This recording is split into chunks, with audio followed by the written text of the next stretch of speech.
हुशार माणूस आहे. जगद्गुरु तुकोबाराय म्हणतात, मागं जे झाले ते सगळं विसरून जा आणि इथून पुढे तुम्ही कसं चांगलं वागाल, कसं चांगलं जीवन जगाल याचा विचार करा. मागे झाले पाहू नका, पुढे जामिना पुढे जामिना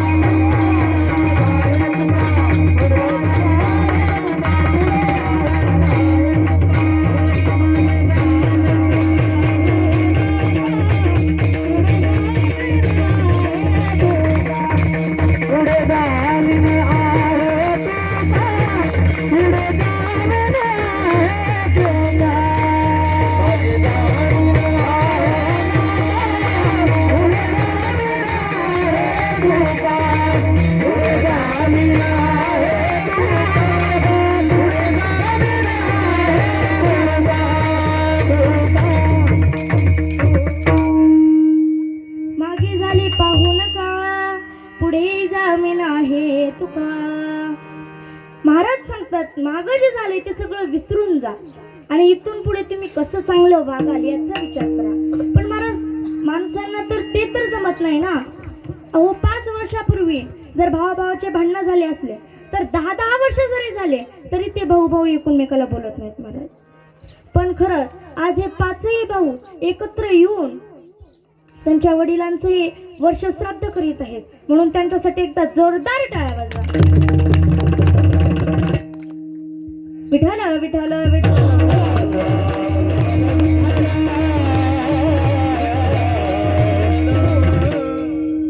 पण जगद्गुरु तुकोबाराय म्हणतात, मागं जे झालंय ते विसरून जा.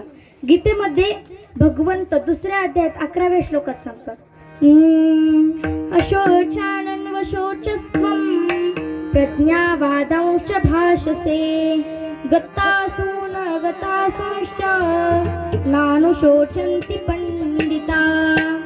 भगवंत अर्जुनाच्या निमित्ताने जगाला संदेश देतात. भगवंत सांगतात, अर्जुना, अरे बाबा, पंडिता गता अगता सूंश अनुशोचन्ति पंडित म्हणला की तू गेलेल्या गोष्टीचा विचार करत नाही. आणि तू तर इतका महान योद्धा आहेस, तू तर ज्ञानी आहेस आणि तू गेलेल्या गोष्टीचा विचार करणं हे योग्य नाही अर्जुना. म्हणून तू गेलेल्या गोष्टीचा विचार करू नको. विठ्ठल विठ्ठल.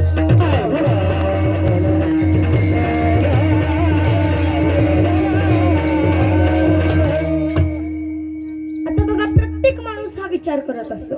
असा एकही माणूस नाही की तो विचार करत नाही. विचार करण्याचं क्षेत्र जरी भिन्न असलं तरी प्रत्येक जण हा विचार करत असतो. विचार करत नाही असा माणूसच जन्माला आलेला नाही. मग आता सुख वेगळं आणि समाधान वेगळं.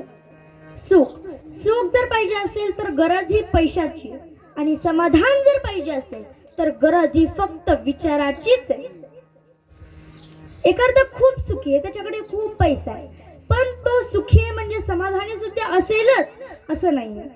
एकाकडे खूप पैसा होता, राहायला माडी, बसायला गाडी, खायला पंचपक्वान्न सगळं होतं, पण रोज डॉक्टरकडे, डॉक्टर पाय दुखतात, डॉक्टर खोकला झालाय, डॉक्टर जेवणच जात नाही.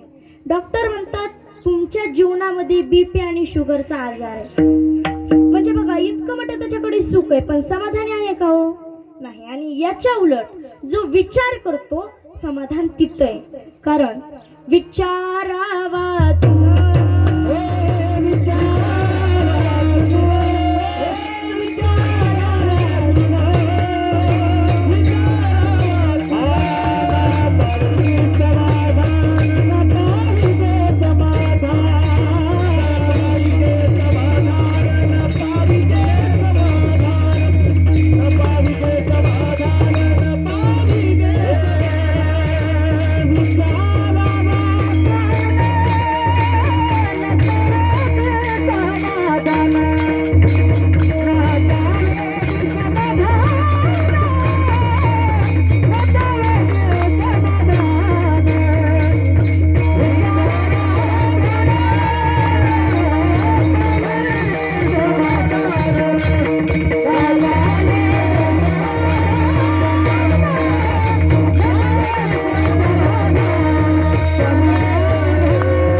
जगद्गुरु तुकोबाराय सांगतात की विचार जिथं आहे तिथंच समाधान आहे. पण विचार करण्याच्या पद्धती काही काहीच्या वेगळ्या असतात. कुणी सुरुवातीपासूनच विचार करतं, तर कुणी सगळं झाल्यानंतर विचार करतं. काही जण आपल्या मुलांना लहानपणापासूनच संस्कार देतात. बघा, आपल्या मुलांना लहानपणापासून ते 16 वर्षापर्यंत होऊस तर चांगले संस्कार दिले पाहिजे. पैसा कमी कमवा, पण मुलांना चांगले संस्कार द्या. कारण तुम्ही जर पैसा कमवला आणि मुलांना जर चांगले संस्कार दिले नाही, तर तेच मुलं तुम्ही कमवलेला पैसा, तुम्ही कमवलेली इस्टेट हे एका दिवसात तुमच्या डोळ्यासमोर सगळं खर्चून टाकतील. आणि तेव्हा तुम्हाला काहीही करता येणार नाही. तेव्हा तुम्ही विचार कराल, तो बाप विचार करेल. आपण जर आपल्या मुलाला चांगले संस्कार दिले असते, तर आपला मुलगा आपल्याशी असं आज वागलाच नसता. हा पण विचार कधी करतो? जेव्हा आपला मुलगा आपल्याच घरातून आपल्यालाच बाहेर काढतो, तेव्हा आपण हा विचार करतो. विठाल विठाल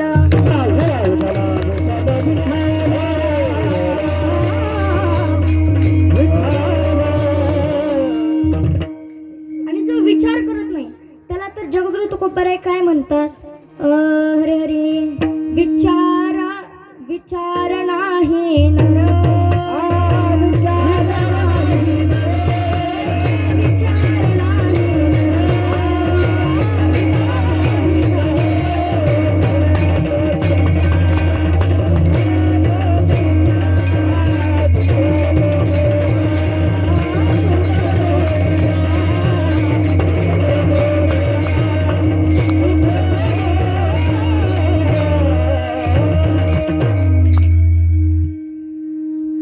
विचार नाही नर खर तो तैसा. जगद्गुरु तुकोबाराय सांगतात, जे विचार करत नाही तो ब्रह्मज्ञानी जरी असला तरी तो खर आहे. खर म्हणजे काय?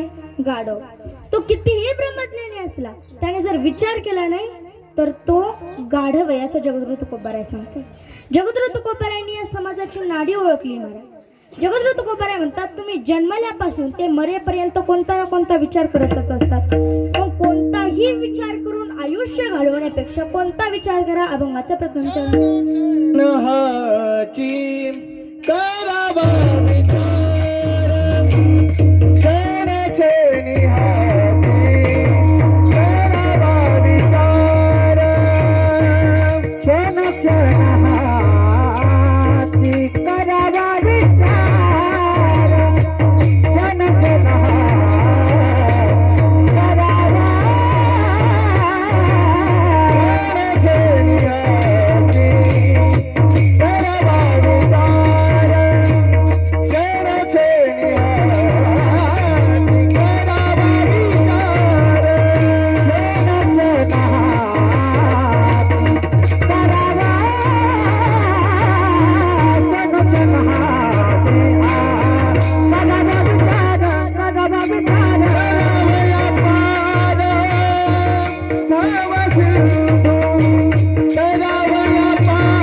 क्षणोक्षणाची करावा विचार, तरावी अपार भव सिंधू. महाराज म्हणतात तुम्ही कोणता विचार करा तर क्षणोक्षणाची करावा विचार. इथं महत्वाचा शब्द आहे क्षणोक्षण. आता इथं क्षणोक्षण असं का म्हणलंय बरं? वर्षानुवर्ष ह्याचे करावा विचार का नाही म्हणलं? किंवा दिवसानुदिवस ह्याचे करावा विचार असं का नाही म्हणलं? क्षणोक्षण ह्याचे करावा विचार असंच का म्हणलं?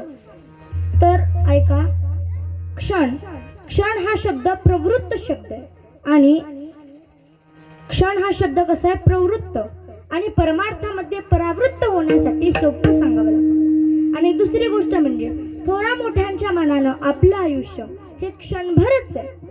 बघा, ब्रह्मदेवाला 100 वर्ष आयुष्य होतं. सत्ययुग, त्रेतायुग, द्वापारयुग. सत्ययुगामध्ये आयुष्य किती होतं? 1,00,000 वर्ष होतं. म्हणून तर 80,000 वर्ष शबरी मातेने भगवंताची वाट पाहिली. आज मेरे राम जी का बना होगा, शबरी के कुटिया का बना होगा. जब मेरे राम जी का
आयुष्य मर्यादा होती.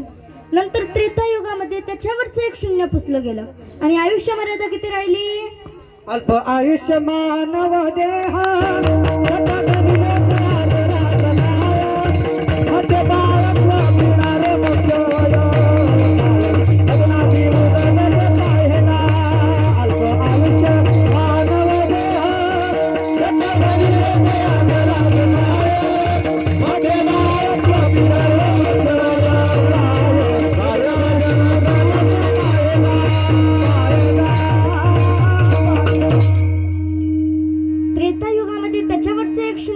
गेलं आणि आयुष्य मर्यादा राहिली 10,000 वर्ष.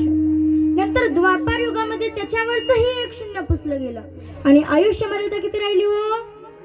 तर 1,000 वर्ष. नंतर कलियुगामध्ये त्याच्यावरचंही एक शून्य पुसलं गेलं आणि आयुष्य मर्यादा किती राहिली? 100 वर्ष. आता तुम्हा सर्वांच्या वतीने भगवंताला अशी प्रार्थना करते की देवा याच्यावरचं एक शून्य पुसून नका. याच्यावरचं जर एक शून्य पुसलं गेलं तर आयुष्य मर्यादाच किती राहते? 10 वर्षात आपण काय काय करणार महाराज? विठ्ठल विठ्ठल.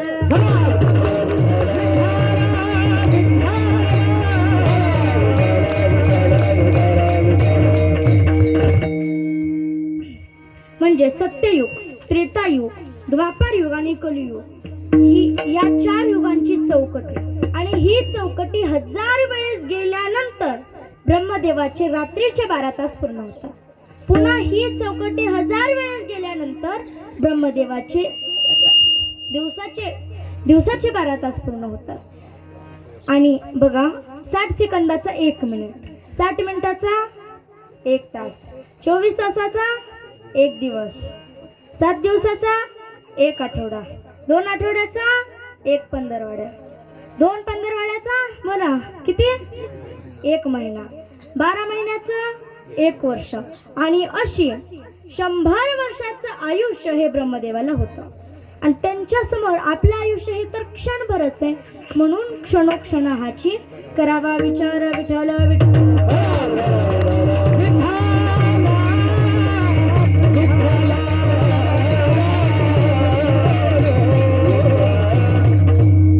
तुम्हाला एक प्रमाण पाठच असेल.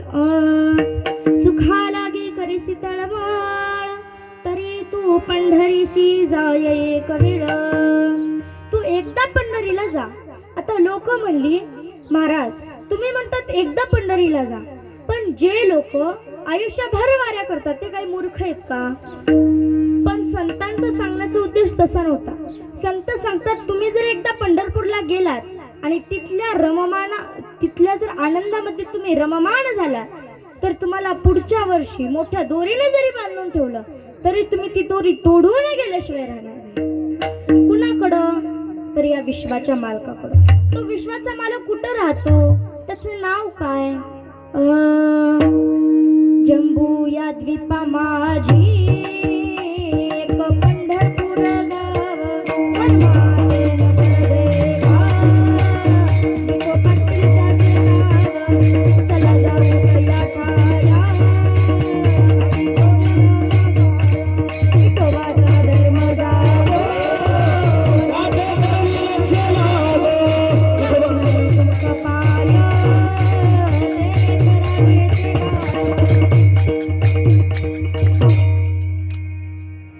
विश्वाचा मालक पंढरपूरला राहतो आणि या जगाचा कारभार पाहतो. म्हणून तरी तू पंढरीशी जाय एक.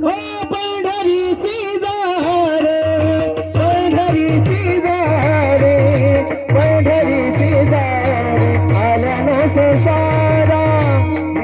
पंढरीची जा रे, पंढरीची जा रे, पंढरीची जा रे, आल्यानं संसारा.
म्हणजे काय?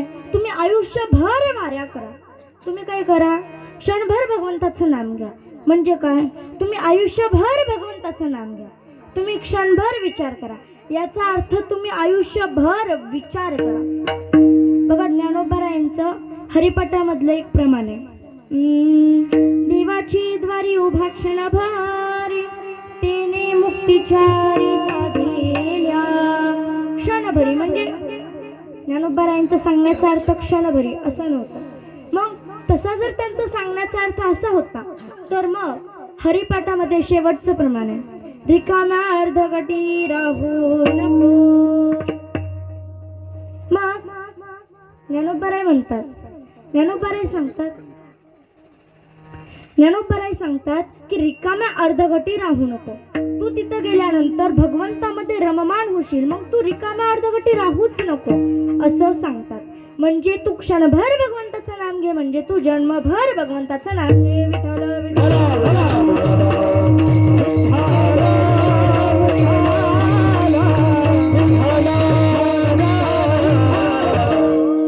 त्यातली काही लोक म्हणाले, ताई आम्हाला हे कळालं की विचार करायचा, पण विचार कशाचा करायचा हे तर आम्हाला सांगा. तर ऐका, तरावया पार भव सिंधू, तरावया पार भव सिंधू, तरावया पार भव सिंधू. नाशिवंत देह जाणारा सखोरा, क्षण क्षण हाती करावा विचार, क्षण क्षण हाती करावा विचार, क्षण क्षण हाती करावा विचार.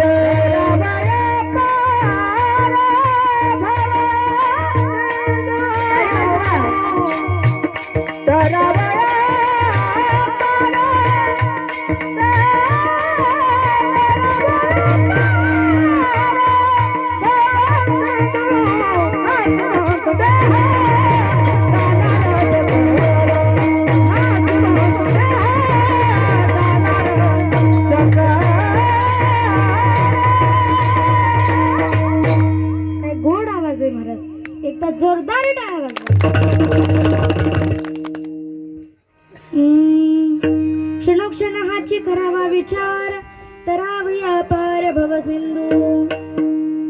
तुम्ही काय करा, भवसिंधूतून तरुण जाण्याचा विचार करा. पण महाराज आपण असा विचार करतो की भवसिंधूतून तर तरुण जातच नाही, पण आपण जो विचार करतो त्याच्यामुळे आपल्यालाच दुःख होतं. विठ्ठल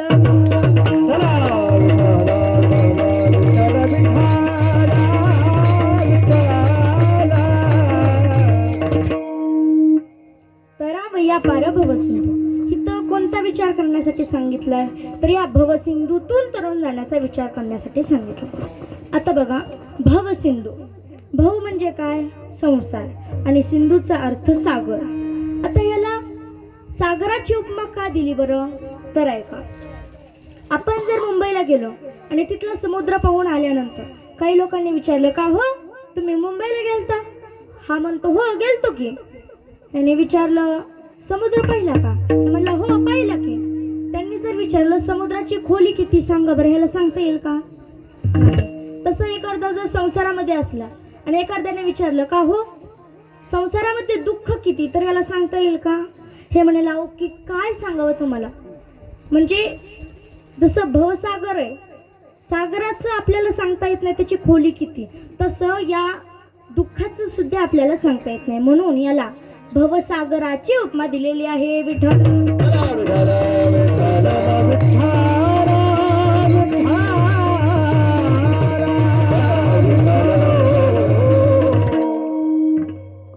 हा भवसिंधू तरुण जाण्याचं किती अवघड आहे महाराज. बघा, काही लोक जे संसारातले नाही आहेत, जे परमार्थातले नाही आहेत, त्यांनी विचारलं का हो ताई तुमचा भगवंत असा कमरेवरती हात देऊन का उभा आहे. तर ऐका, भगवंत कशासाठी उभा आहे, कठे ठेवून हात जनादावितो संकेत, भवसिंधूचा अंत इतुकाची. येणाऱ्या प्रत्येक भक्ताला भगवंत सांगतो की तू आता माझ्यापर्यंत आलास ना, आता तुझं भवसागराचं जे पाणी आहे ते कमरे इतकंच आहे असं भगवंत सांगतो. करकटेवरी ठेवणी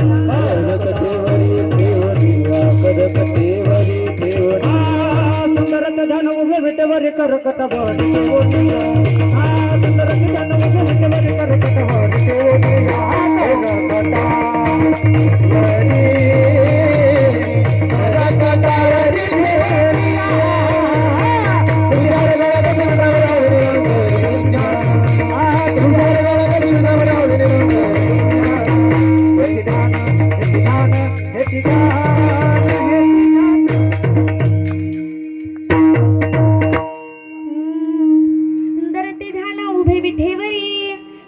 काठेवरी ठेवून या. येणाऱ्या प्रत्येक भक्ताला तो सांगतो की भवसागराचं पाणी हे कमरे इतकंच आहे असं सांगतो. आता बघा, विठ्ठल विठ्ठल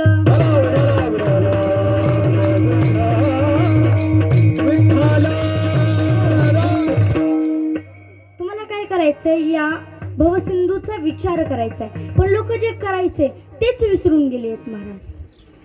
बरं, भवसिंधूचा जो विचार आहे हा का करायचा आहे असं लोकांनी विचारलं तर तेच महाराज दुसऱ्या चरणात सांगतात. नाशिवंत देह जाणारा सकळ, नाशिवंत देह